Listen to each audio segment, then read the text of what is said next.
Hello, everyone. Welcome. It's good to see all of you here today. Thank you. Let me start by welcoming everybody and to indicate that this meeting is going to be a meeting in Spanish and in English.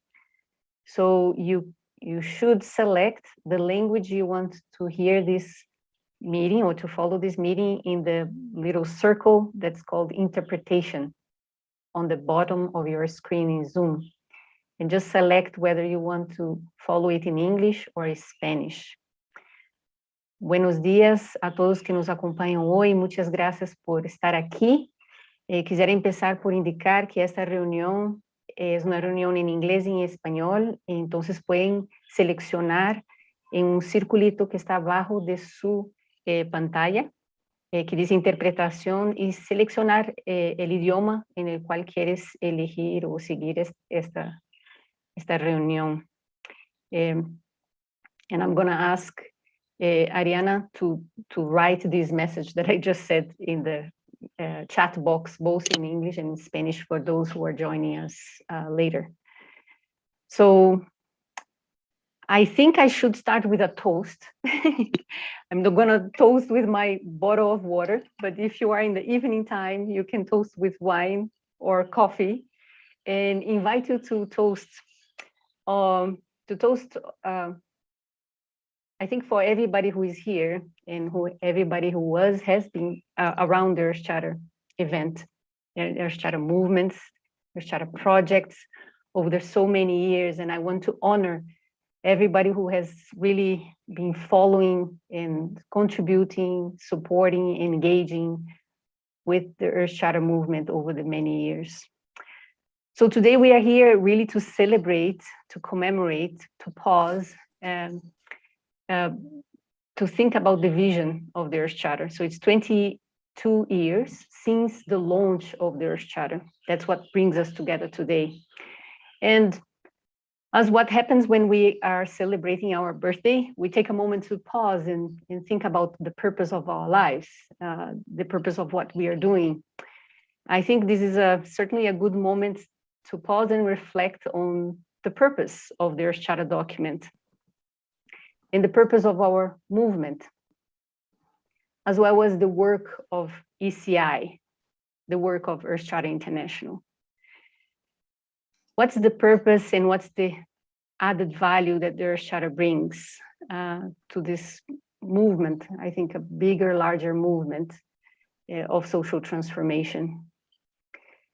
The Earth Charter purpose, when we launched it 22 years ago in the Netherlands at the Peace Palace, was to offer a comprehensive, or the most comprehensive and integrated approach of what could be the underlying values of sustainability, justice, and a peaceful world. What could be the underlying values and principles of a more just, sustainable, and peaceful world? So the Earth Charter was offered as a gift for service, actually, was offered as an ethical reference that articulates the most comprehensive and integrated ethical approach of this vision, a world vision that really is centered on an ethic of care and respect for the large living world and for human beings as a human family, as it's written in the Earth Charter. But the purpose of the Earth Charter movement and document is actually to contribute to a larger movement that is really seeking social transformation. But the question that I think I invite all of us to think about and reflect today is, what's the relevance of the Earth Charter work of ECI and movement and document to the current times? And how shall we reorient the work we are doing to be more effective over the next maybe 20 or 30 years? I think there are many ways in which we could better contribute to this endeavor. So again, I would like to welcome everyone who is joining us here today. You are all friends from Brazil, from Holland, from Canada, from the US, from Asia, Japan, in Japan. I think you see Joan Anderson here. I know it's very late in Japan. And actually, I want to take this opportunity to acknowledge that there are some individuals and some partners that have been around the Earth Charter for many years. Some come and go and switch off to something else, to another initiative, to another project, to many things, many other things. But some individuals and partner organizations really stick to the Earth Charter movement. And when we launched the Earth Charter in June, 29th of June, the year 2000, in the Peace Palace, there was a major event with Queen Beatrix of the Netherlands, with many of our Earth Charter commissioners, Maurice Strong, Mikhail Gorbachev, Ruud Lubbers, Federico Mayor, Stephen Rockefeller. They're all making many speeches with regards to the role the Earth Charter could play. But SGI, Soka Gakkai, has always been around the many events of the Earth Charter, especially since the launch and actually even before the launch, and Earth Charter +5, +10, and many others. So I want to especially acknowledge that and recognize SGI as a long-term partner of Earth Charter International. There are many others. There are many other individuals and partners who have been following the Earth Charter for many years. But today, really, I think it's a moment that I think I invite you to look at the past 2 decades. And actually, the idea of the Earth Charter, as you know, has been around for over 2 decades. And as a moment to help us to recalibrate our energy, to recalibrate our views, our vision of our way ahead. What are we doing and what shall we do to better contribute to this social transformation that is much needed? And I think one of the things that is much needed is for all of those who are working or who have embraced their Charter vision to fine-tune, to share a common purpose, to work with certain alignment in the midst of our decentralization. And I would like to just give you an image of the Earth Charter ecosystem, the Earth Charter movement ecosystem, right? We have an ecosystem of different groups and people in category. We start with our secretariat and our staff. We have a very small staff and team that is doing a humongous work over the last many years. And then we have another circle, our inner circle, that is involves our ECI board, ECI council. There are many members who have been engaged in contributing in different ways. We have another circle of individuals who are our advisors, Earth Charter International advisors, and of course the commissioners, Earth Charter commissioners who were overseeing the drafting and consultation process of the Earth Charter during the last half of the decade of the 90s. And then we have another group of people who we called our faculty, the faculty of our education center. These are individuals who have been offering different courses as part of our education center. And we have a number of affiliated and partner organizations and a number of Earth Charter young leaders too. So these are, I would like just you to envision and picture these different categories of groups that are all part of the Earth Charter movement ecosystem.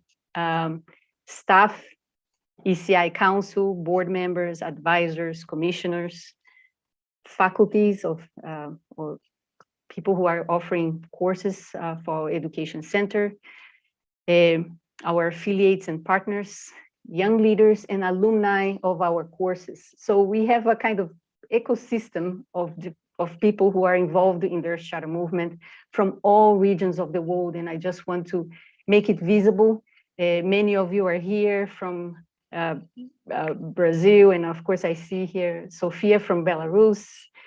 She's an ECI affiliated organization. Peter Blaise Cochran, who is a senior advisor for ECI, and has been involved for many years, and we have many groups in Mexico, Brazil. So I really want to acknowledge all of you.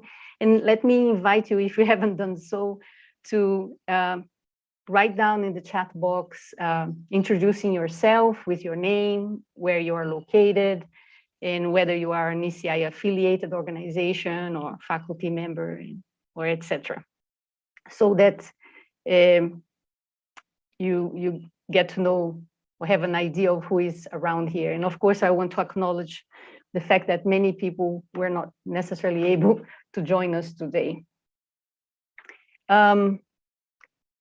These kind of events we have organized for many years, but many times have been in-person events. Events in the Netherlands, in Mexico, in Australia, even in Jordan. We have had Earthshatter +5, +10, +15 events, and they were organized because of a collaboration with different affiliated organizations and individuals. This year, we are planning to organize an event in December, so 1st and 2nd December 2022.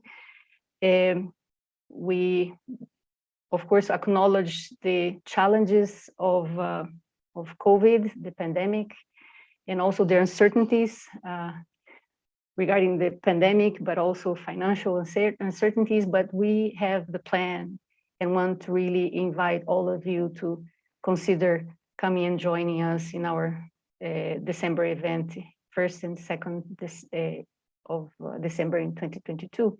And it's going to be around, of course, taking the pulse, looking at how the Earthshatter can serve as a framework for this idea of planetary well-being. And I want to express my appreciation to Sam Crowell and Debbie, his late wife, who has been the first ones who came through and offered to sponsor the December event. But not only because of that, it's because Sam Crowell and Debbie, they have been really involved in their Earthshatter in many different ways over the last nearly 20 years in a volunteer basis. So Sam has been our advisor. He has collaborated with us as a faculty member. Now he's our new member of the ECI Council. And when we came up with the idea of the ECI Circle of Friends, which is a new idea that we thought, okay, let's create a category to engage new people in a different way within the Earthshatter movement. Sam was also one of the first ones who came and joined this idea and offered to become and join as a ECI Circle of Friends. I also want to acknowledge that, so thank you, Sam Crowell, very much, and Debbie, for the many ways in which you have been contributing to ECI, but also now to the December event. I also want to acknowledge that we have a number of people here from Brazil and from Mexico. There is a network in Mexico, there is a network in Brazil. There is actually a group of people in Brazil who are constantly thinking of how to expand the reach of their Earthshatter within the context of Brazil. So with these words, and again, welcoming all of you, thank you for posting the chat box, introducing who you are and where you are from, and also how you're involved in the Earthshatter. I actually see also Dong Yang joining us from China. Dong Yang was a Earthshatter young leader and also an intern here with us. So thank you, Dong Yang, for being here, and all of you. And again, thank you for all of you who have been part of our faculty, the Earthshatter Education Center. Mark Hathaway is here, Sam, Rosie Nojosa from Brazil, and many others. So with these words, let me pass on to Kartikeya Sarabhai, who is the chair of our ECI Council to address a few remarks. Kartikeya, the floor is yours. Thank you, Miriam. And it is wonderful to be here with all of you on this, what is also called the Earth Charter Day, which is the day we were formed. And it is a time to celebrate, but it's also a time, as you say, to reflect on where we are and how we can be more effective, more useful, and what happens to the world. As I think we all realize that a lot has changed in these 22 years. And many of the issues which we are talking about now are issues which are being debated, discussed in every sort of forum. We have school children understanding these issues. We have colleges understanding these issues. But what is perhaps still missing in that international debate is what Earth Charter offers, which is the ethical framework under which you take these decisions. And I think that is getting more and more convinced about that as we read the papers every day, as we see the news, as we see how disputes are solved. There were things like a war in Europe, which we thought had ended with World War II, and to see that we are back to discussing these things. There were things happening in the US, which we thought were long gone and settled, but which again become issues today.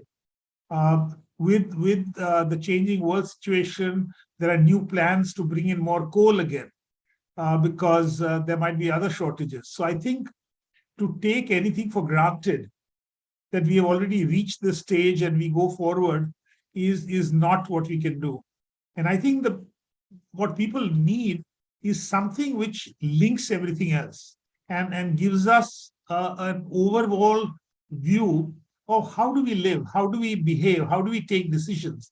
And even now, even after 22 years, the Earth Charter is perhaps the best such document, which lays the foundation, acts like a guiding beacon for taking decisions in this very difficult time where you have issues of climate change, you have issues of biodiversity, you have issues of pollution, air quality, plastics in huge numbers, the question of who pays for what. Climate discussion is also now going into climate justice in a major way, because it's not just technology which we are talking about, but really someone will have to make sacrifices, and who does what, and what is an ethical way of solving the problem. I think the technology to solve many of these problems already exists. It is not as if we don't have the technology, but there are many interest groups, many forces acting, which is preventing things happening in a short time. I think the COVID pandemic was a terrible thing, but it was also a wake-up call for humanity. It showed us how several things. It showed us how vulnerable we are, even though we think we are such a powerful species which can do everything we like, and we can behave in any irresponsible way to the planet. The COVID also showed us how any country really can't solve the problem on its own. That we as a planet need to get together and solve problems. It also showed us positively that when we actually do that, scientists from across the world and others can come up to that and come up with solutions much faster than what they would in a normal time. We have health workers who are exemplary work of health workers all over the world who risk their own lives for that. We also learned how to connect through the net, like what we are doing today. I think so many people now have comfort in being able to join a Zoom call. We talk with Zoom with villages here and people who don't even have the written literacy, but they have the literacy of joining a Zoom call. And I think the globe is coming together, like Miriam, you're bringing it today with so many of us. We can't completely get over the time zones because that will remain a reality. But today, for instance, you are able to do this in 2 languages simultaneously, which itself is fantastic. And I think maybe in future we will do it in many languages and can speak to each other in different languages. So every time there's a new surprise of how we can do it. So it's also a time of opportunity of what we can do. And that opportunity and using the Earth Charter as a base. And I think Miriam has spoken about the whole ecosystem of various types of partnerships, and the friends circle of friends is one of the newer ones which is being done. I think the board with Michael Brecken leading it is getting down to how we can provide the type of support for the movement which can take the movement forward. Earth Charter is several things, and Miriam said that in the beginning, that yes, there is a secretariat, and like any secretariat or anything, we have to look at budgets and we have to look at programs and everything else. But we are supporting something which is far wider. There are movements. We saw today what Europe is doing with the Charter. We see what's happening in different parts of the world. Miriam mentioned the Sakagakai and their work, which I'm familiar with. So I think let us see how we can do it. We last year tried very much to see if we can develop a tool to really look at the world from the Earth Charter lens. It needs more work. I mean, wonderful work has been done on that, but it requires more work. And maybe in next year, next anniversary, or the one after that, we will have that with us. But today, each one of us and all the people who are out there not necessarily joining it are also doing that every day. When we look at it, we can't but look at it from an Earth Charter perspective, because that's the moral guide and it's an ethical guide.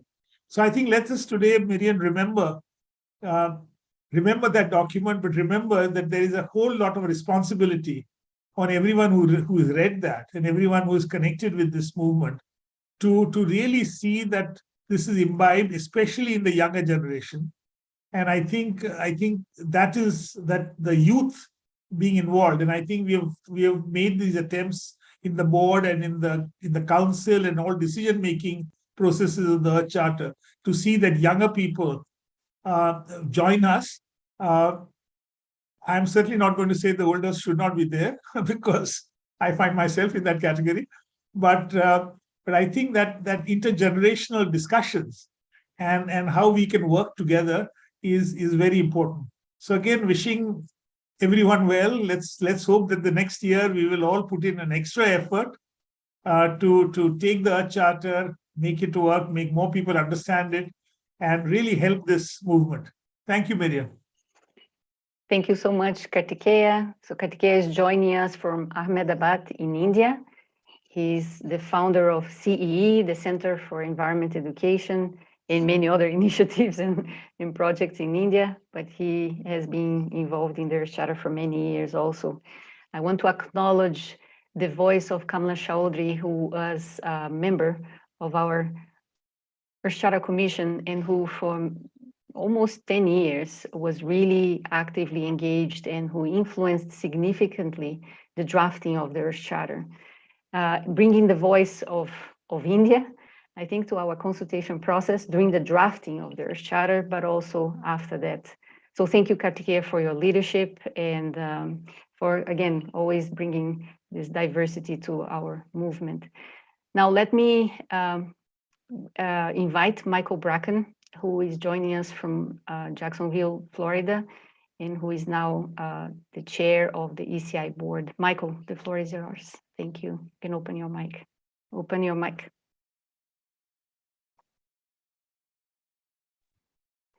Thank you, Miriam, and thank you, Kartikeya, for a very invigorating conversation. And welcome and happy birthday to Earth Charter. Let's give everybody a round of applause for our happy birthday.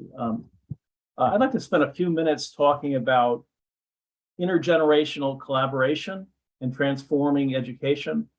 And as a framework and a reference, I was able to find a really interesting article. It's actually a compendium of abstracts. And it's entitled Generational Diversity and Intergenerational Collaboration Among Teachers, Perspectives and Experience. There are a total of 10 articles in this compendium. I want to spend a little more time on 2 of them. The first is by Professor Arlita Suwalki from the University of Łódź in Poland. And her article goes into schools in Finland and factors in what went on there as they evaluated making their teachers in the classroom more collaborative and also making more collaborative outside the classroom in the community. And they looked at a lot of different programs, but the one that stuck out as being very successful, and I think it's really relevant as we talk about intergenerational collaboration for young leaders of both charter and young leader members, as well as all members, is that at the end of the day, what they did is they took a group of 6 teachers, the average age of 29, and 6 teachers, average age of 52. And then they assigned a mentor to the collaborative group, and they met for 2 hours a month for 3 to 5 months. And the whole process broke down a lot of the lack of communication they were having. The mentor was particularly a secret sauce, if you will, in that they're bringing the group together as being very cohesive. All of the teachers appreciated the collaboration. They also appreciated the fact that it was more informal than other things going on in the educational system. At the end of the day, it was very, very successful for the educational system in Finland. As you may know, it's generally ranked as one of the highest in the world. But I found it interesting that as strong as they are from an academic perspective, they recognized that collaboration was an area where they had a weakness. So they're addressing that weakness, and they took this program and they're doing further study to look at rolling it out on a much broader level than the study that I just mentioned. The teachers really appreciated the open discussion as well between the 2 generations. And we think too, the mentorship is really an important part that we might want to look at ECI as well. We're very similar to the educational system in Finland in that it's very decentralized. So how can we work better to collaborate across generations, but look at bringing some additional effort in the way of having a mentor involved to be more successful?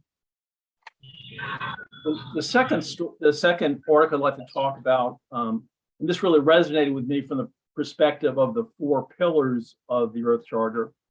This one's entitled Teaching Collaboration as Professional Development by Professor Cano and Gonzalez from the University of Murcia in Spain. And what I really found powerful about this is they lined up exactly what are the elements of collaboration. You know, what are all the different variables that come into play for something to be considered collaborative?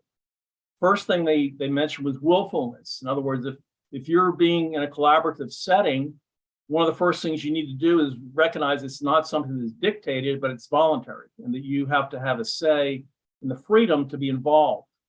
And when I read this one, it brought up the 4th pillar of the Earth Charter for me: democracy, nonviolence, and peace. Second element in the whole idea of having a collaborative setting, opportunity, is parity. And what I mean by that is that there's joint decision making, and the quality and the nature of all the contributions vary, but every individual within the collective, within the collaborative, view their efforts as being significant, even though it might be very minor. With that, I'm thinking of the pillar number 1 and 4, respect and care for the community of life, and democracy, nonviolence, and peace. Third is purpose, having a shared purpose. The intergenerational collaboration must have a shared purpose. And that clearly is pillar number 1, the respect and care for the community of life. Fourth is shared resources. In other words, it's almost a socialistic outlook in that everybody brings to the party their own particular contribution, but once it's in the collective, then it's everybody's. It's part of the collective. It's no longer an individual thing. So it's a shared resource. And pillar 3, social and economic justice, resonated with me for this one. Fifth is shared responsibility. Shared results also mean shared responsibility. So everyone has to accept the fact that accountability and responsibility come along by being part of the collective or collaboration. And with that, I really came up with all 4 of the pillars for that one. And finally, mutual trust. And that resonated with pillar 3 again, social and economic justice, the whole idea that participants must trust the process. It's a collective, but they are part of a better solution as well as being responsible for that. So just to summarize, I just can invite each of us to look at the idea of bringing a mentor to collaborative groups across generations as something that's worked successfully in the Finnish school system, and maybe it's an additional element for certain collaborative exercises that we take where we can be more successful together, and having that cohesion, having that third party bring a different dimension to the conversation. And to remember that each of the elements that I mentioned that are part of what makes up collaboration are a true reflection of all of the Earth Charter principles.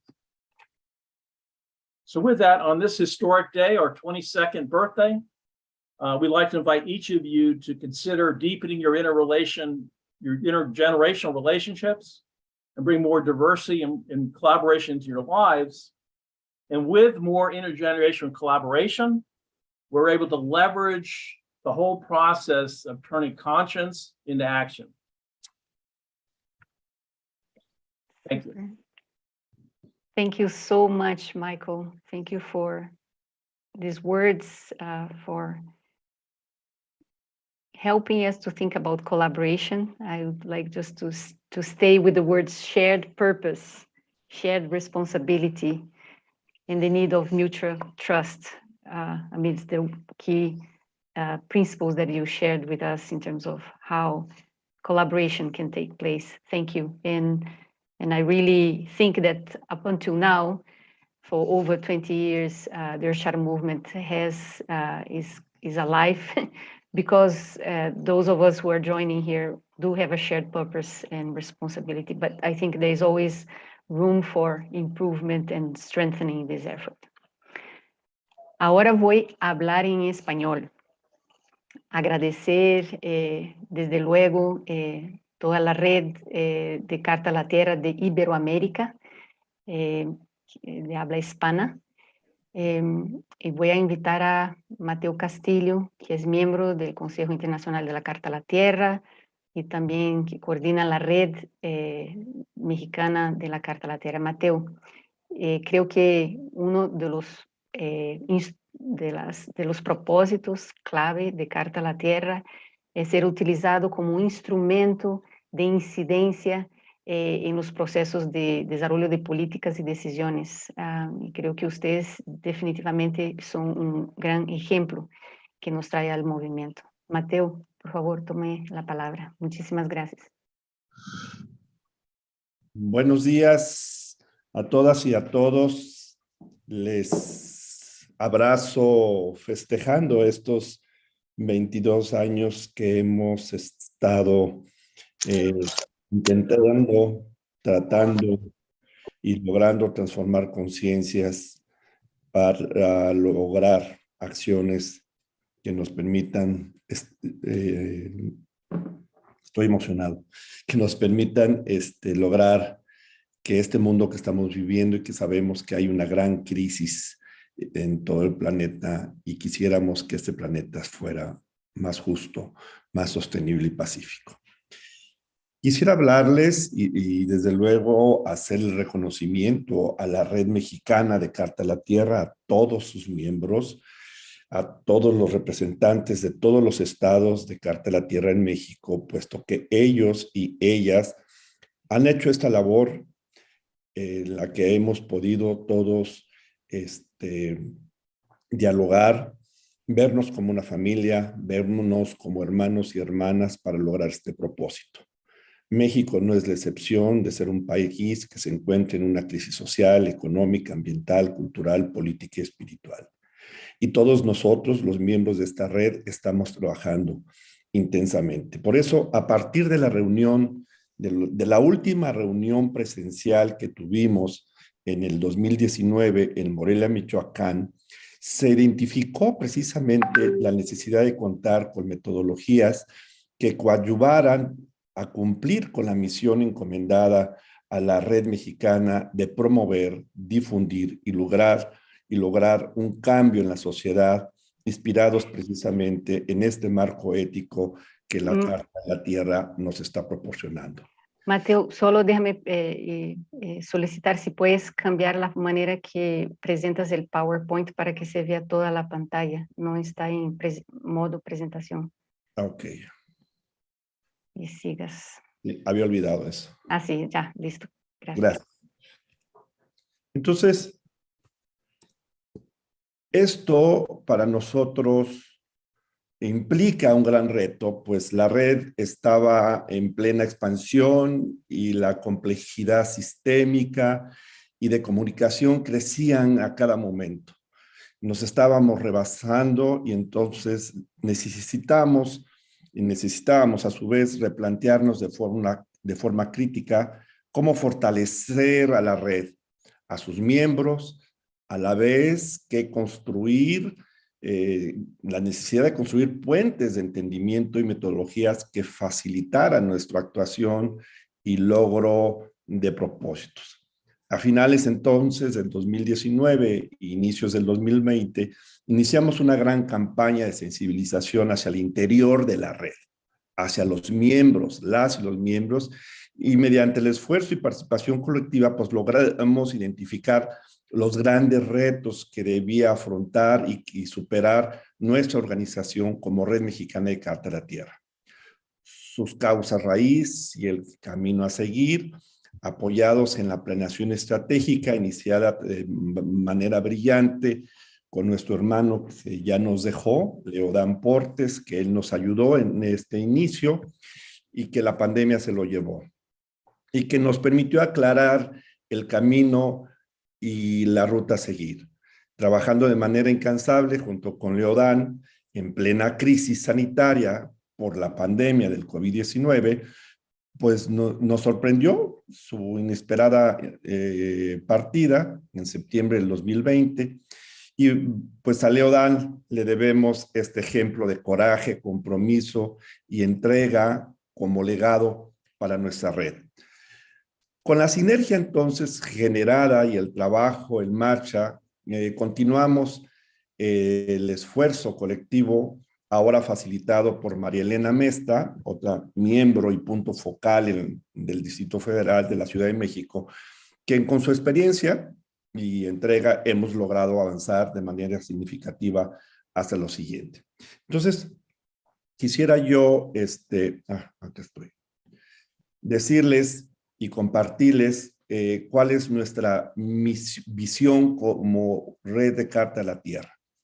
Y la red de mexicana de la Carta de la Tierra es partícipe fundamental de la transformación social y civilizatoria desde el ejercicio, procuración de la sustentabilidad amorosa que dignifica los estilos de vida de las comunidades humanas mismas, que en el cultivo de una espiritualidad que respeta, cuida y abraza la sacralidad de la vida, asume una conciencia planetaria y se construye de una forma mucho más justa y pacífica.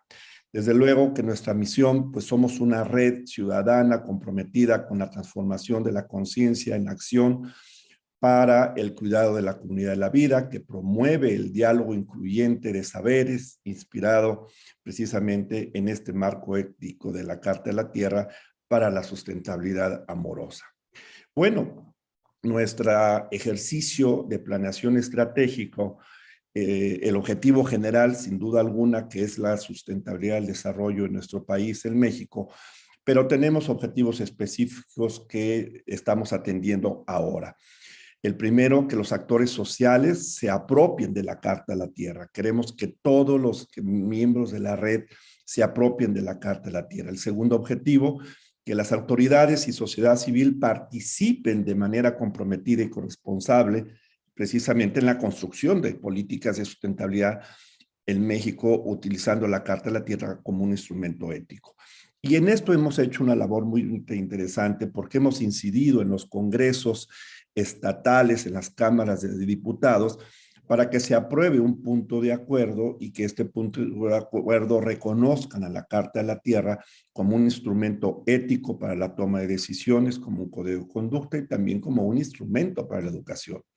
El tercer objetivo, que las autoridades y la sociedad civil participen de manera efectiva en la construcción de estilos de vida sostenibles. Y aquí hay un gran programa de educación, formación con Carta de la Tierra que estamos desarrollando desde conferencias y cursos cortos precisamente aquí.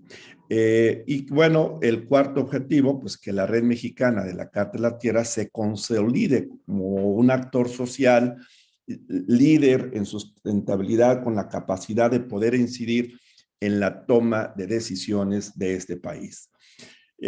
Cada objetivo tiene sus propias estrategias en las que no quisiera entretenerme, pero todos y todas los miembros de la Carta de la Tierra estamos trabajando en la consecución de estas estrategias para lograr entonces la última estrategia más importante, que es el empoderamiento y la consolidación de la red de la Carta de la Tierra para poder incidir que este país sea más justo, sustentable y pacífico.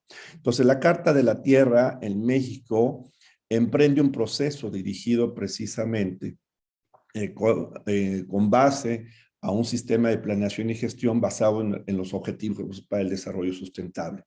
Hemos visto los objetivos para el desarrollo sustentable de la Carta de la Tierra como un par consistente y que, bueno, nos ayuda a promover este par consistente que nos permitirá lograr desde los municipios, desde los estados, en las instituciones educativas y en las empresas, esta visión que buscamos con la Carta de la Tierra. Pues, ¿qué sigue? Mateo, necesito que cierre su presentación, porfis, Ya voy para a pasar a otros. Gracias. Ya voy a cerrar.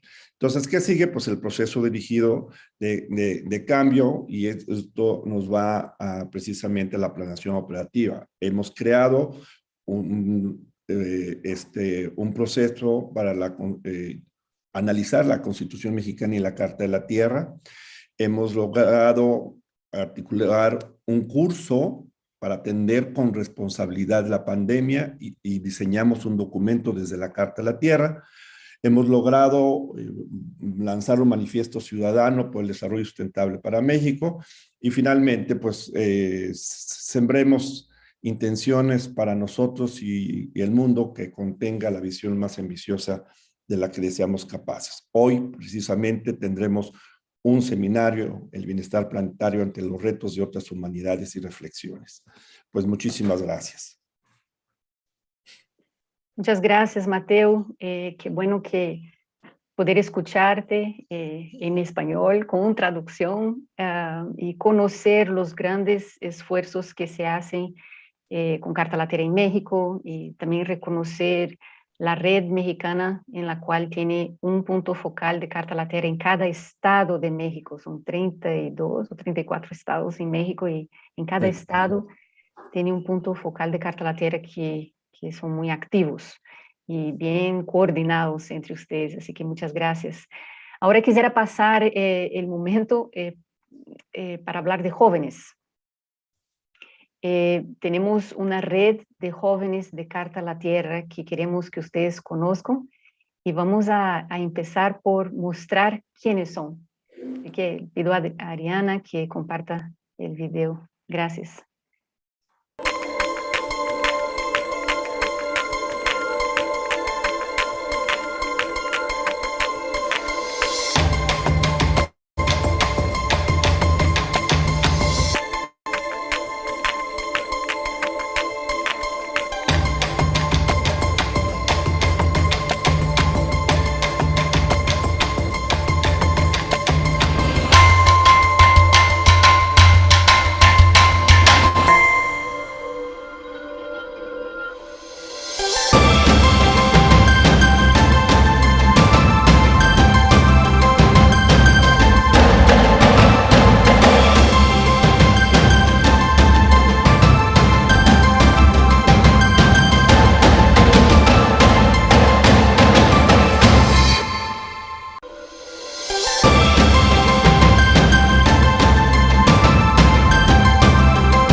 Bueno, eso es para que tengan una idea de quiénes son los jóvenes líderes de Carta a la Tierra en diferentes países. Hay más que ellos, eso era solo un ejemplo. Amanda, may I invite you to come? Amanda Bennett is our Earthshatter Young Leader Program Coordinator. She's joining us from Paris, where she's attending the pre-summit of the Transformation Conference of UNESCO. But Amanda has been coordinating the Earthshatter Youth Program. Amanda. Hi everyone, saludos a todos. Thank you. I will stick to English, I believe. So thank you all for joining. I am, yes, as Miriam said, I am coordinating the youth network, which is a lot bigger than what you saw in the video, but we wanted to highlight just a few people and give them some identifiers. As you saw, we have the educator, we have the innovator, we have the communicator. Young leaders are doing amazing things all over the world. And one of the coolest things that I believe they're doing is that they're collaborating when doing so, because we're really taking advantage of technology and to share really our worries about what's going on in the world, but through the Earth Charter, finding hope and sharing our solutions as well, and continuing to get inspired by being part of this network. So thank you to all of you, because really you're all an inspiration to the Young Leaders Network. As young leaders, we meet bi-monthly, so we're constantly staying in touch so that we can share ideas for projects, best practices. You will see that some young leaders like to write, so they are communicating through articles that you can find on the website. Young leaders help us as co-facilitators, so that helps with the sustainability of the Leadership, Sustainability, and Ethics online course for youth. We really enjoy this peer-to-peer learning. Young leaders are earning grants to continue doing workshops in their communities, or they're doing workshops with zero funds and still achieving great things through their audiences, inspiring people. We're working with other regional groups. For example, we're joining the Conference of Youth in Latin America as Charter Young Leaders in Latin America. There's a lot of energy in this network. So we really, if you know of any young leader who would like to join us, please get them connected, get them involved. And if you would love to support our program as well, please let me know and I can give you more information. And thank you so much to all the young leaders who are present here.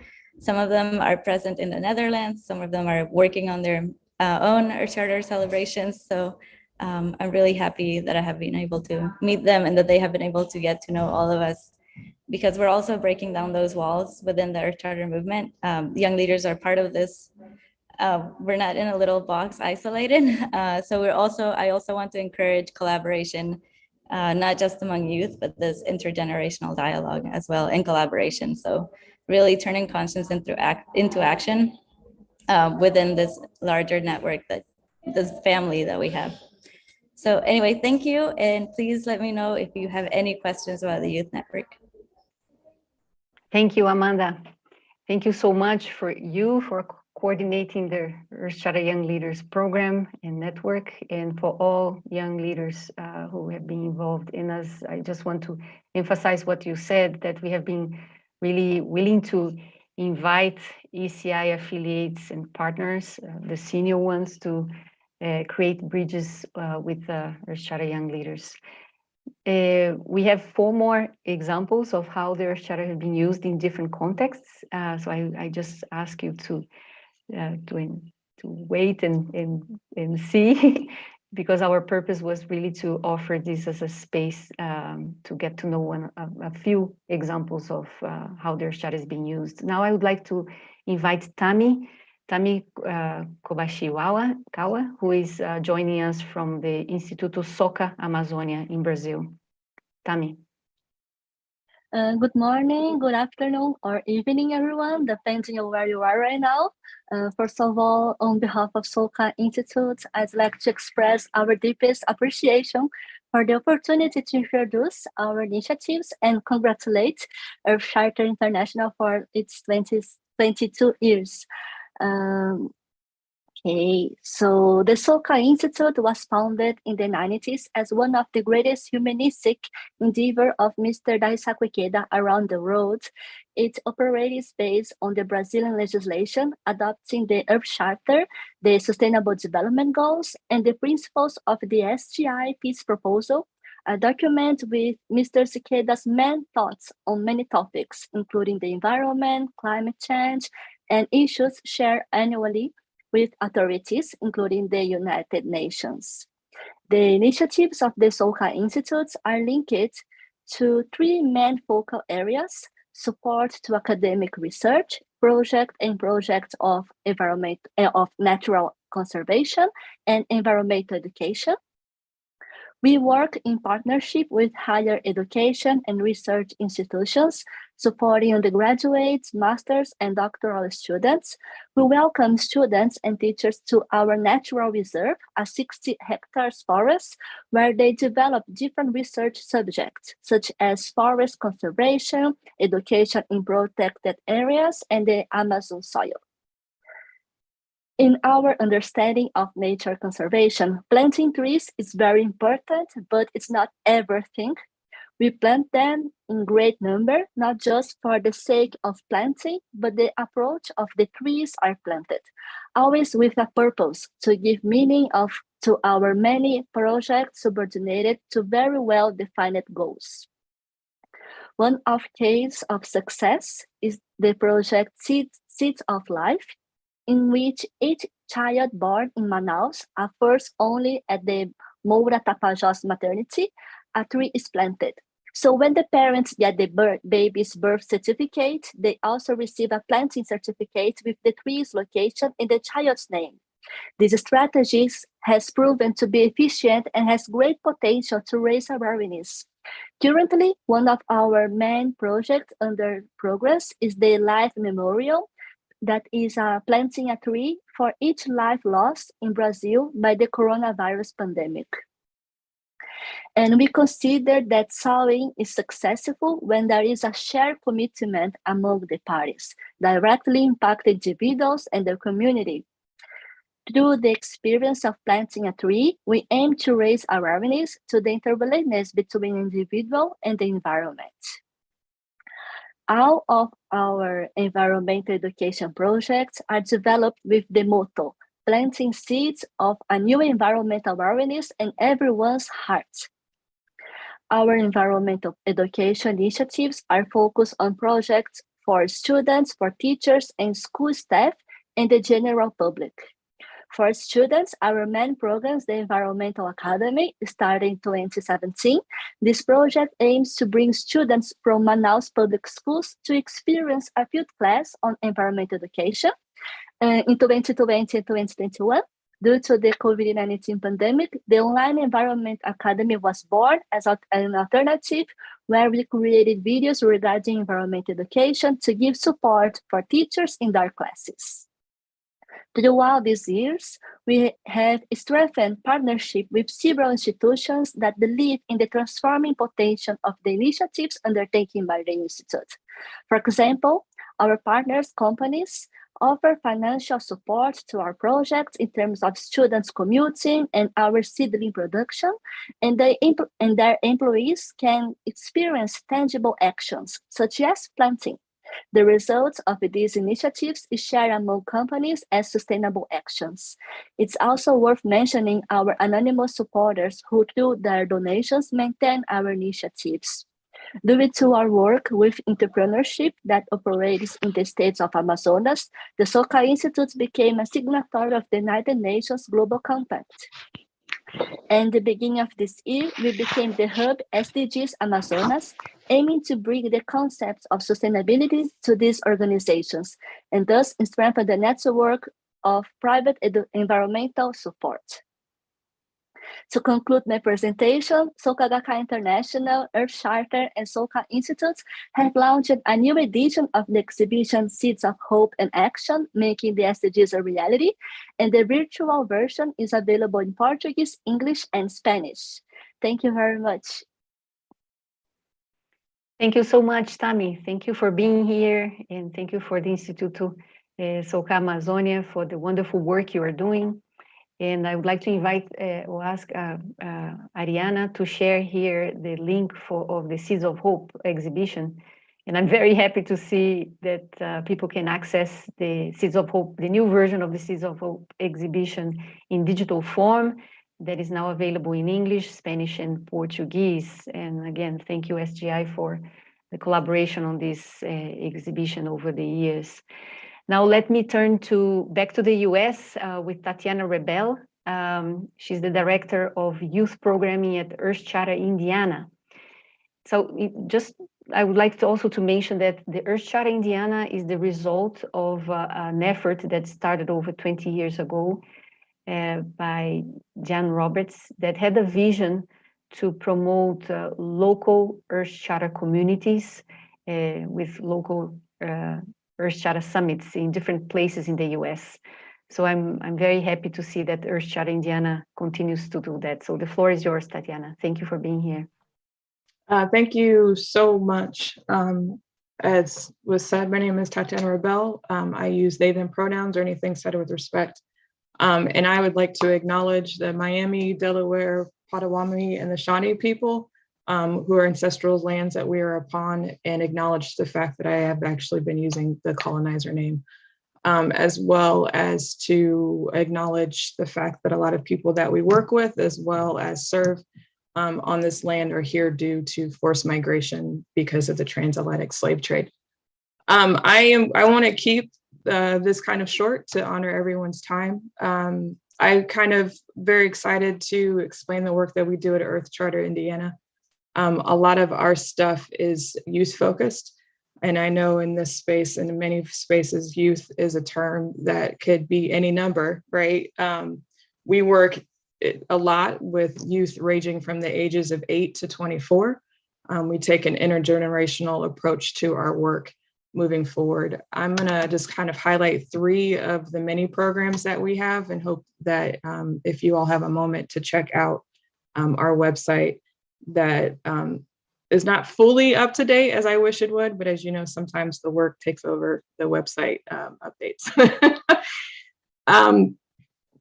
3 of the initiatives that I wanted to talk about, we have had the honor of working in Indiana with over 130 youth ages from the ages of 10 to 18 specifically to be able to pass climate resolutions and climate action plans. Those youth have been able to create messaging and meet with legislators in their cities and their towns to create climate action plans. I like to say our work is from the soil to the state house, and we have a lot of initiatives that focus on legislation and advocacy, and really getting our youth in the rooms on the discussions that affect them the most. We are in a very conservative state and also a conservative country right now. So being able to do this work to get youth involved in the conversations is something that we take great pride in, and really support them in their efforts for the fighting for the future that they deserve. We use the Earthshatter as kind of the foundation and the walls for the programming that we create specifically with youth. One of the things that I specifically work on is, we call it the Indiana Thriving Schools Challenge, which was born out of our capital city, Indianapolis's climate action plan. We work with schools K through 12, which is kindergarten through 12th grade, to be able to offer them grant funding on project-led, youth-centered projects. And that goes anywhere from gardens to emissions reduction, and also to climate-focused curriculum. That started in 2018, and we've been able to fund 74 schools just in our capital city and surrounding areas, 2 in our rural areas as we're expanding statewide. We've supported 131 projects, which has impacted nearly 80,000 students, have been able to deliver nearly $150,000 in grants to schools directly. And we also offer stipends for our teachers, most of which are teachers, of nearly up to $55,000 total, to be able to offer them as a thank you for taking on this work. One of the projects that I am most passionate about, and actually will have to leave here soon, actually, to be able to go to, is we're doing a project called the School Garden Liaison Initiative. With this one focuses on the schools without food access, and a term I refer to as food apartheid. Indianapolis and Indiana, the state, is one of the top 10 countries that have facing food apartheid right now, top 10 states, excuse me. And we are able to create and produce farms at schools. And we are teaching currently 10 all Black, Indigenous, and people of color students ranging from the ages of 12 to 16 on how to actually grow food within their neighborhood. And we're producing food for an area that actually does not have fresh produce within a 2-mile radius. So we're very excited about that. We really want to use our work to find students where they are and support them at where they're at every moment. So that's why I said we go from the soil to the state house. We teach them how to grow food and do direct action that way, as well as going to the state house. We have a youth environmental press team. We do summer camps. We kind of try to get them as they move forward. And I will leave my email in the chat for anyone that would like to know any more about what we're doing at Earth Charter Indiana. And I'm very, very honored to be in this space with you all. Thank you. Thank you so much, Tatiana, for being here with us today, and for all of you working with Earth Charter Indiana for so many years, and especially for using the Earth Charter and bringing it to young people. I understand mostly teenagers and schools in Indiana. Thank you. Now let me turn to Europe. Denis Kupski is the representative of the Earth Charter affiliated organization in Germany, but also is coordinating an Earth Charter European network. So Denis, the floor is yours.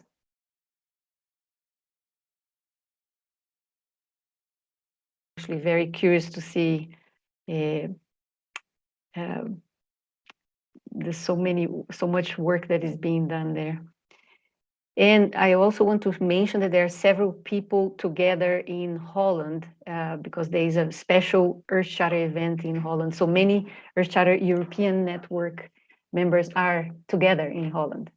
Denis. Yes. So good afternoon, everybody. I'm actually currently in Cameroon. This is the second working site of mine, but I'm representing the Earth Charter affiliate in Germany, which is the Ökumenische Initiative Eine Welt.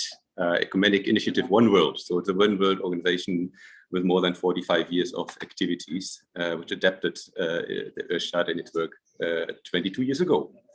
So just to give you a very brief overview about what we are doing, which is probably a bit of representative of what others are doing. So mainly we are working with multiplicators, which we are training in different methods, which also the multiplicators themselves develop. We shed light on different aspects of the Earth Charter background and the vision. So to give those multiplicators the possibility to actually then go into education and work in schools, but also with adults. We call our Earth Charter multiplicators Earth Charter ambassadors. Then we have a second string of multiplicators.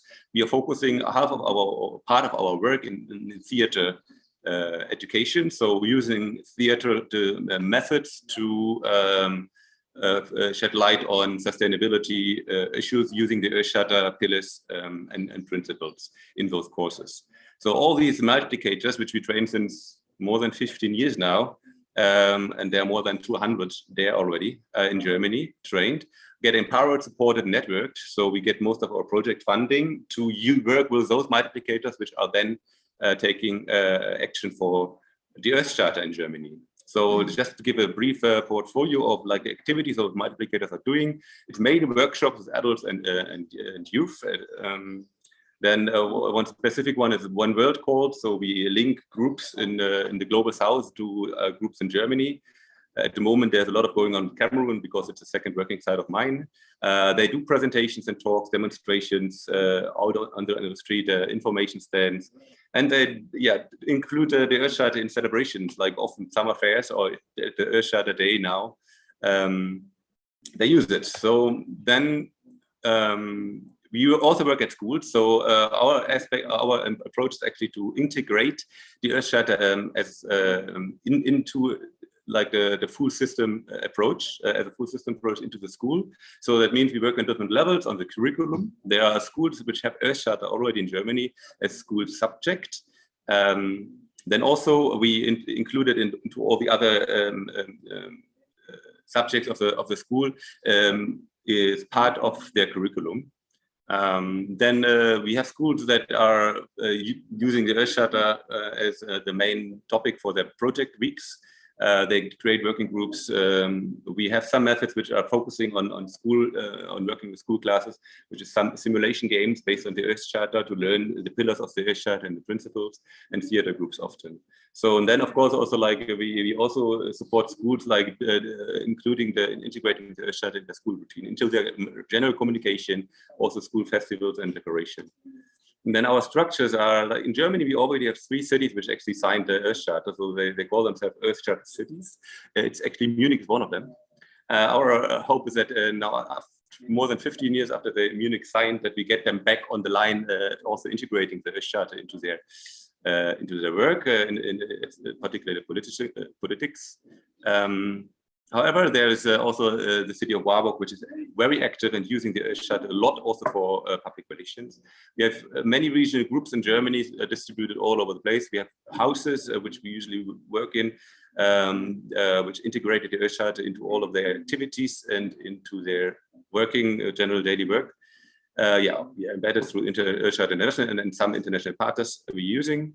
And we created, since 2 years now, we are actually part of the European network and coordinate the Erasmus Plus project funded by the European Commission.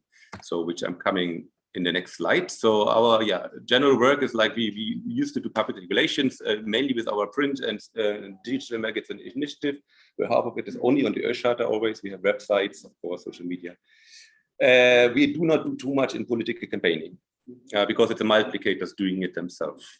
So now I'm also invited now for representing the Earthcharta network now in Europe. About the project we are running since 2 years now, so it actually should have started in the beginning of the pandemic, but most of the activities, of course, they were mainly then started only last year because of the travel restrictions. So the idea was already born long ago, I think, at Earthcharta International to also create a European network. And then finally, 2.5 years ago, I started drafting then a project for the European Commission to fund as part of the mobility funding, because we wanted to network with the other European affiliates to start like proper networking and also to integrate our best methods into our work and see how we can actually develop proper, like strong links between some of the European partners.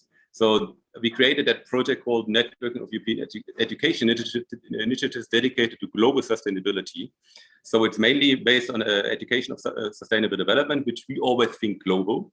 And we want to exchange on 2 levels, on the organizational level, where we help each other to see how to improve our organizational aspects and also to get funding from different sources and also see what we can align. And then on the other aspect, we want to use the education focus using our multiplicators in the different countries we are working now to do trainings with them and to share education experiences to use and integrate in our own work. So we have 7 organizations at the moment participating, which is our ones coordinating it on the German level. Then there's the Dutch partner, there's Green Cross in Sweden, there the Avalon project. I think you heard a lot of it already, which is running the Earth Story Collection project. The Bulgarian partner, we have Romanian partner there.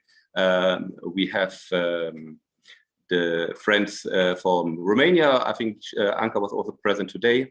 And we have our Portuguese partners there. So the project is actually based on 3 coordination meetings. So where we do focus on the organizational aspect. And the second part is 3 trainings for educators. So our multiplicators, which are using in the country. So we had the first meeting in kickoff finally with 1 year delay in Romania. That was last September. Where we started the project and discussed how do we implement it at the level of our organizations. Then we had the first training for all the multiplicators from the different countries. It was a big training because it included many Germans also. So we had a group of 30 people in Germany, where we started with a background of the air charter, the pillars, and some basic methods to check how they can use to explain the vision to others of the air charter and easily incorporate it into their professional and voluntary activities. And then the second short training or training for multiplicators was this year in April in Portugal. And our Portuguese partner was mainly focusing on how to integrate arts into the Earth Charter education activities.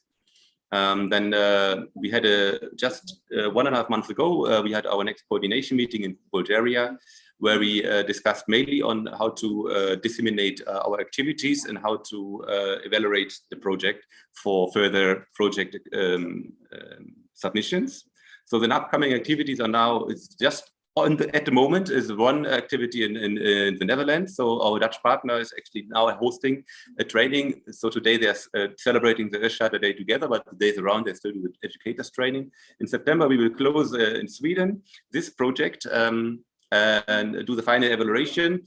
And in October, actually, there's the next deadline to submit a new project. We already discussed several ideas. The current project is for focusing on youth education. So to do what we do now for adult education, to do it again for youth education. And also storytelling, which we, of course, we have at least 3 partners doing a lot in storytelling. And sustainable lifestyles, to focus on sustainable lifestyles, to use actually more giving practical, what Airshot is mainly doing, also giving practical ideas like on how to integrate sustainable approaches to improve our future lifestyles. So that is the current ideas, and we think we might have several projects beside each other with a smaller number of partners. So that is what we are planning, and we hope that we can also include more partners into our network. So it's open. There is a website. I can put it into the chat. Feel free to link up with us. And we hope for more interaction at the European level. Let me put that Earth Charter Europe website on. Thank you so much, Dennis. It's good to hear you and to have an idea of what's going on with the Earth Charter European Network, but also so much work that you have been doing in Germany. And as you have seen, our effort today was to give visibility so that you all can see that there is a lot going on in different parts of the world with Earth Charter. It's alive, it's kicking, it continues to inspire people. But our challenge has always been in offering a space to give visibility to this. Many inspiring initiatives. And I would say that many of you, next time you think about going to Brazil, I hope you think about Tami and going to visit the Soca Institute of Amazonia. Or if you think about going to Germany, you can think of Dennis or Mateo and the many other people in Mexico, and so on. So this is kind of a family that I think all of you would be happy to get to know more of the work that is being doing and also to connect. But as you have seen, a lot of these examples have been civil society led. I would like to invite Michael Bracken to show that the Earth Charter can also be embraced by a business partner, a business organization. Michael, the floor is yours. Thank you. Thank you, Miriam. Just wanted to share a couple of examples of how we've used the Earth Charter principles within our business, as well as shared it with our extended community. The first part, of course, is the Education Center, and we've had about 40% of our employees have taken the LSE course. I needed to get Miriam to do a little arm twisting to let people over 30 take it, but we were well our way. Another value in light of the fact that the course is relatively inexpensive is we've also offered scholarships to local teachers and friends in the community to try to win their hearts by taking the LSE course. We've also offered taken the systems thinking and the business for leadership and sustainability course. Second application we've used is we created several internal committees. The first is called Cultivate, and that specializes in the first two pillars of the Earth Charter. That organization, against all volunteer employees on our team, do things like partner with a local Green Chamber of Commerce. They're involved in beach cleanups, river cleanups, downtown cleanups, making our business more sustainable.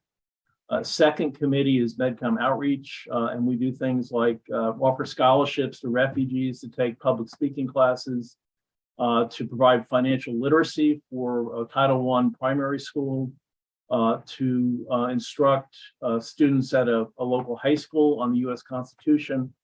And we're really anxious to get really further into our community now that the pandemic seems to be winding down. But it's been very successful. We have a lot of employees engaged. And I want to mention two of our associates, Skylar Roseanne and Emma Evans, are on this morning. And Skylar has also been integral in our third committee we have in planning more opportunities for our employees to go to get convened at the beach, at the park, at the zoo, and having more company-sponsored events where we're out in nature and taking in the number one pillar of respect and care for the community of life. So there are a lot of opportunities. The beauty of the Earth Charter principles is they're so fluid, and you can reach out into the community and take advantage of the beauty and the wealth of what's there in many, many ways. Thank you.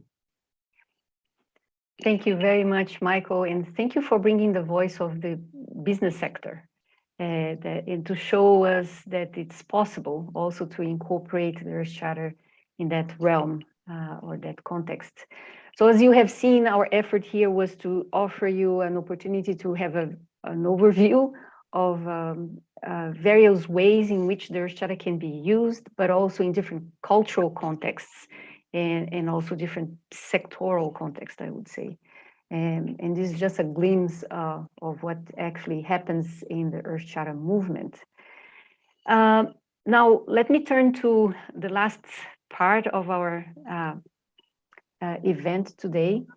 Over the years, many people have approached us asking us to be certified as a school. So if I'm someone who is the director of school and says, I would like to be an Earth Charter certified school. So that question has emerged over the years, but Alicia Jimenez, who is the director of programs here at our secretariat, has taken the lead in making sure that happens. So she has been working on that for several years in how to develop an Earth Charter and ESD school seal, and now we have it.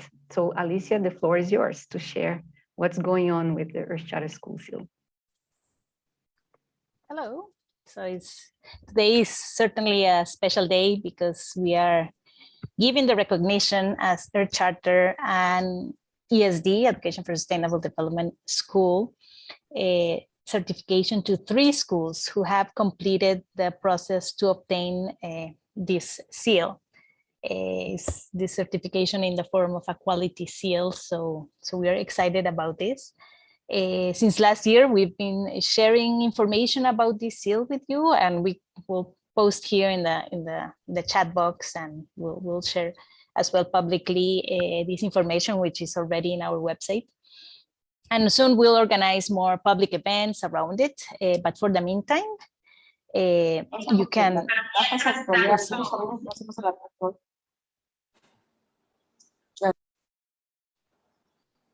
Someone muted me. Yeah, I think there's some.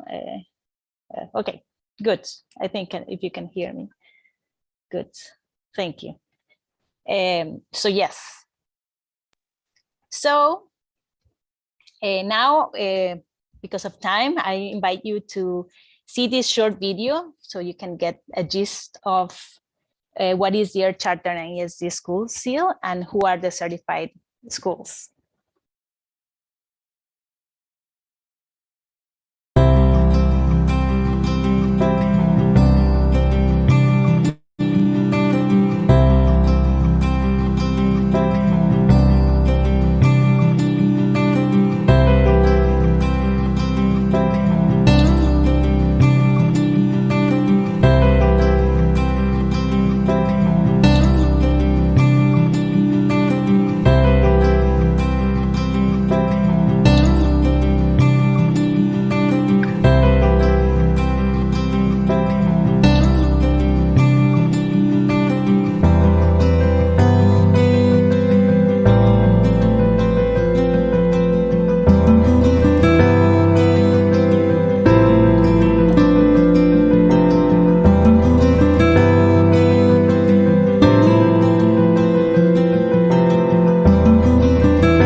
I'll switch to Spanish now. Just a second. Okay, for some reason, you cannot put my video there, but I hope you can listen to me. Cambio a español ahora. Entonces, es para mí un honor y me complace entregar este sello a estas 3 escuelas. Y voy a empezar con la primera de ellas. Y entonces voy a aquí a presentar el sello a la escuela C1. Un momentito que voy a compartir aquí para que ustedes vean. Este es el sello y voy a leer. Dice certificado Escuela Carta de la Tierra y EDS, la Carta de la Tierra Internacional.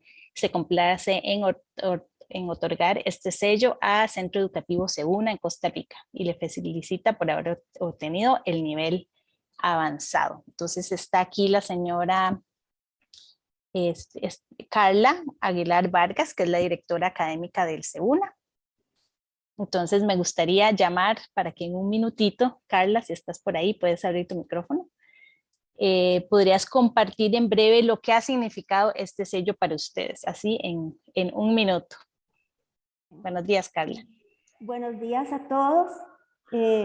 Para nosotros es muy emocionante, un gran orgullo poder estar hoy en este evento que rescata el trabajo que durante 30 años hemos estado realizando acá en el CEUNA. Este proceso para el sello de Carta de la Tierra ha sido muy significativo para nosotros porque nos ha ayudado, dentro de muchas cosas, a sistematizar todos los procesos que hemos implementado a lo largo de 30 años, que estamos este año también de aniversario, y nos ha ayudado a poder sistematizar todo eso que hemos logrado, el trabajo que hemos hecho con los niños, con los adolescentes, poder llevar de la mano a nuestro eje curricular, que es el desarrollo humano sostenible, la Carta de la Tierra, que compartimos muchísimos de los postulados y los principios. Ha sido un proceso muy lindo poder compartir con Alicia desde el 2020 todo este análisis minucioso de todos los aspectos que conlleva tener este sello, que es un gran honor para nosotros. Y pues esperamos poder compartir esta experiencia con muchas personas, con instituciones de acá de nuestro país y también con personas de otros países, porque es una experiencia muy linda. Es un trabajo de campo que se hace con los estudiantes, es algo concreto que se realiza con ellos día a día para poderlos sensibilizar, para poder hacer conciencia en ellos y en las familias de la importancia de cuidar nuestro entorno. Así que muchísimas gracias a Miriam también, porque ella desde el principio ha creído en nosotros, es como una hermana para nosotros. Ella siempre está apoyándonos y créanme que eso se lo agradecemos de corazón. Muchas gracias, Carla. Y ahora vamos a pasar para la otra escuela. Entonces la presento aquí. Es la Escuela Preparatoria de Río Verde AC en México, San Luis Potosí. Entonces está con nosotros aquí y vamos a entregar este certificado a nombre de Jaime Gama Sandoval, que es el coordinador del Centro de Educación Ambiental de esta preparatoria Río Verde, maestro titular de las materias de Ecología y Geografía, y me parece que está por acá también el director de esta preparatoria, el señor Alejandro Pérez Flores, si está por aquí, bueno, un gran saludo. Entonces también a Jaime, si estás por ahí, si puedes abrir tu micrófono y darnos en un minutito lo que esto ha significado, este proceso. Buenos días, Alicia, buenas tardes y noches alrededor de todo el mundo. Mira, como lo he comentado varias veces. Realmente para nosotros este sello y el proceso que se ha llevado ha sido pues muy impactante, no solo en nuestra institución, sino en los sectores educativo y social de nuestros bellos municipios conurbados de Río Verde y Ciudad Juárez. Creo yo que es para nosotros no solamente una meta que conseguimos, sino que también es un compromiso. Y ese compromiso se refiere a los chicos ya, que ya están pensando cómo renovar los 2 años. Eso es gran ventaja para poder trabajar con ellos. Creo yo que hemos rebasado la parte más difícil de la pandemia y trabajaremos con mayor ímpetu y a nombre de todos los participantes en este proyecto desde hace 3 años del Prepa Río, pues damos las gracias a todos los involucrados, a Mateo, a Alicia, a Israel, a Gina, a toda la red mexicana de Carta de Tierra, de la cual siempre hemos tenido un apoyo incondicional. Gracias a todos y un saludo para todos y estamos para servirles. Muchas gracias, Jaime. Y ahora vamos a la tercera que les presento acá. Es la escuela La Joya de Costa Rica. Está aquí con nosotros representando a esta escuela. Y entregamos este certificado a Banachek García Muñoz, que es el director de esta escuela. Este certificado y toda la información la van a recibir en sus correos, pero aquí es para que se muestre y poder mostrar públicamente este reconocimiento que les estamos dando. Banachek, si puedes abrir tu micrófono y comentarnos, igual que hicieron Carla y Jaime, en un minutito, algo que aprendieron o que fue significativo para ustedes. Claro que sí. Un saludo a todos desde Costa Rica. Para nosotros fue muy importante. Para nosotros fue muy importante porque vino a ayudarnos a contextualizar lo que ya hacíamos de oficio. Nosotros teníamos una posición de lograr una educación transformadora por medio del uso del contexto, ¿verdad? Para los estudiantes, y parte de eso es el medio ambiente. Entonces nosotros hemos ido desarrollando a lo largo de 9 años muchas actividades que permiten desarrollar todos los temas educativos que nos da el Ministerio de Educación, pero desde el punto de vista medioambiental. Entonces esto ha sido pues de gran impacto para los estudiantes porque les ha gustado mucho, han participado y han pues avanzado bastante. El sello Carta a la Tierra viene a ayudarnos ahora como a enfocarnos un poco más y a ver más allá, a trascender, porque nosotros siempre pensamos en lo local, no pensamos en lo global. Y nos hemos dado cuenta de que en México, Chile, Panamá, Colombia y demás países están haciendo los mismos esfuerzos. Entonces eso es muy bueno porque nos permite no sentirnos solos y saber que en otras latitudes están haciendo los mismos esfuerzos. Y además vamos aprendiendo entre nosotros. Entonces, para nosotros ha sido pues una gran oportunidad el participar en esto porque nos ha permitido concentrarnos un poco más y analizar desde un punto de vista más globalizado, pero también más humano, de cómo tenemos que educar a esta población que tenemos hoy día en las aulas para que sean las personas que el día de mañana nos ayuden a cuidar el planeta. Entonces, de verdad, desde la Escuela La Joya les agradecemos muchísimo por la oportunidad que nos dieron de participar y créanlo que sí es muy beneficioso para nosotros y ojalá esto sea como la punta de lanza para que más escuelas a nivel de Latinoamérica y otros países pues puedan desarrollarlo. Les agradecemos mucho.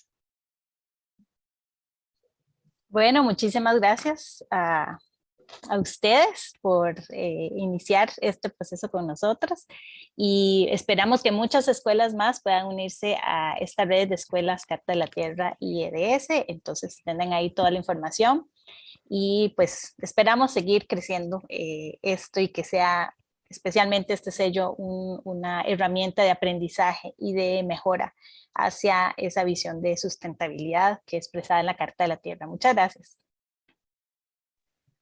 Ahora con Miriam. Thank you, Alicia, and thank you for each one of the 3 schools that received their certification. For us, this is a dream come true. Alicia has worked on this for at least 5 years in thinking about how to develop a quality seal for schools that we can actually offer. So this is the first award ceremony for these schools, but we envision to expand that and having hopefully hundreds and maybe why not thousands of schools that are certified through this new seal. So congratulations. So now we come to nearly the closing of our event today. I'm very honored to invite Akpezi Ogbuye, who is joining us, I think, from Nigeria. Akpezi is, of course, a voice of education. He's been quite involved with UNESCO on the process of ESD, but many other processes, but she's also a member of our board. So Akpezi, the floor is yours. We're very happy to hear you. Congratulations, every one of us, everybody. Yeah, it's been a great day. I've been so inspired and I've enjoyed all the stories. Wow. The inspiring stories we have heard today represent the many, many interventions all around the world for peace, justice, and fairness for people and environment. So it's been 22 years of promoting respect and care for the community of life. 22 years of pushing for ecological integrity. 22 years of doggedly pursuing social and economic justice. 22 years of intergenerational collaboration on democracy, nonviolence, and peace. 22 years of dogged intergenerational collaboration on democracy and all these critical issues. Today, in the midst of the growing sound of wars, guns and bombs, pandemics, conflicts, environmental degradation, including climate change, hunger, and so many others, the voice of the Earth Charter must be louder. The action of peace lovers must be stronger. We must not stop pushing for the Earth Charter, as Katikaya mentioned earlier, to become the ethical framework for decision-making in all spheres of life, business, and polity. I see a future where maybe this time next year, we should have presidents, mayors, housewives, businesses, businessmen here, because without them on the team, it will be a big struggle. We need all of us here and all of them out there. We must reach out with all our resources, time, money, and talents. So if we must become part of the Earth Charter Circle of Friends, take the Earth Charter courses, and so on, so that we can know how to contribute and make our world the place we want it to be. For me, when I look at the Earth Charter principles, what do I see? What do they represent? They represent good in the midst of evil. They represent love in the midst of hatred. They represent justice in the midst of injustice. They represent equity in the midst of inequity. They represent education, true literacy in the midst of ignorance. They represent peace amidst war. If the Earth Charter was on the table, I don't think we would have the war we have now. They represent freedom amidst control. They represent human development amidst poverty and literacy. The Earth Charter principles remain the harbingers of hope that we need for today. So thank you very much, Miriam, and all the all of us, more than 100 Earth Charter friends for the work we do. There is hope in our future. Our voices just need to be louder. Thank you. Happy celebrations, everyone. Thank you so much, Akpezi, for being here and for your words of inspiration. When sometimes the road is not smooth. The road over the past 2 decades, it's quite bumpy sometimes. So hearing you gives me energy and inspiration. So thank you so much. And I hope for everybody here too. Michael, would you like to close with your remarks? Your mic is muted.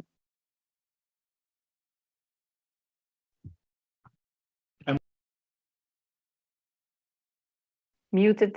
You're muted, Michael.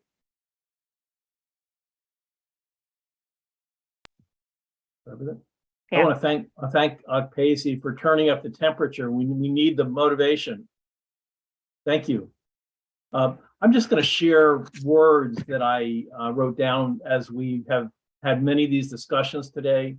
It's been wonderful to be with each one of you. I'm so proud of the 3 schools in the EC SEAL program and all of you who have contributed today or participated. And just the words that I wrote down that are relevant as we leave this 22nd anniversary birthday party are the following: conscience, transformation, empowerment, action, new vision on peace, mentoring, network, community, resilience, inspiration, collaboration, diversity, cultivation, and finally, hope.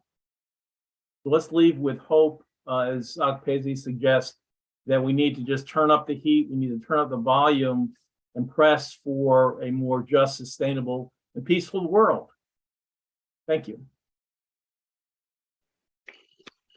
Thank you so much, Michael. We are going to close our meeting with the broadcast in YouTube and invite those of you who are here in Zoom to stay a few more minutes if you can and want. But with this, I would like to express my deep gratitude for our staff, the ECI team that have been dedicating a lot of time over the years in making things work as much as we can. I just want to acknowledge that we do have a lot of mistakes and limited resources, but we do the best we can. But I also want to express my gratitude and appreciation for all of you who are joining us today, but those of you who could not be here today, but who are part of our different categories of ecosystems. So ECI council members, commissioners, ECI advisors, affiliated and partner organizations, young leaders, alumni and faculty of our courses, the new members of the ECI Circle of Friends. I really want to appreciate your efforts in contributing to making the vision of the Earth Charter a reality within your contexts, but also being part of the movement, of the global movement.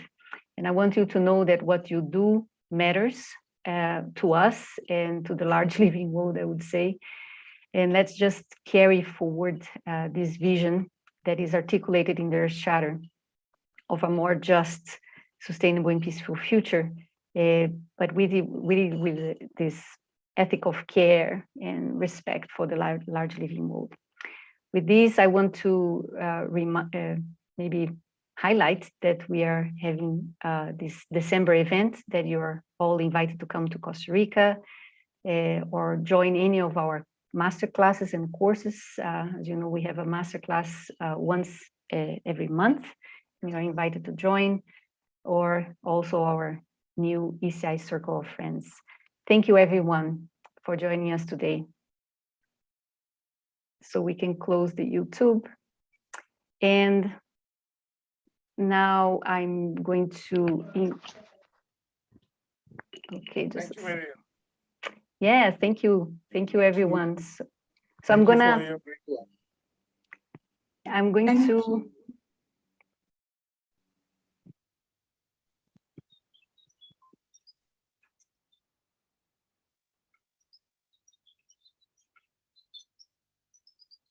just one thing.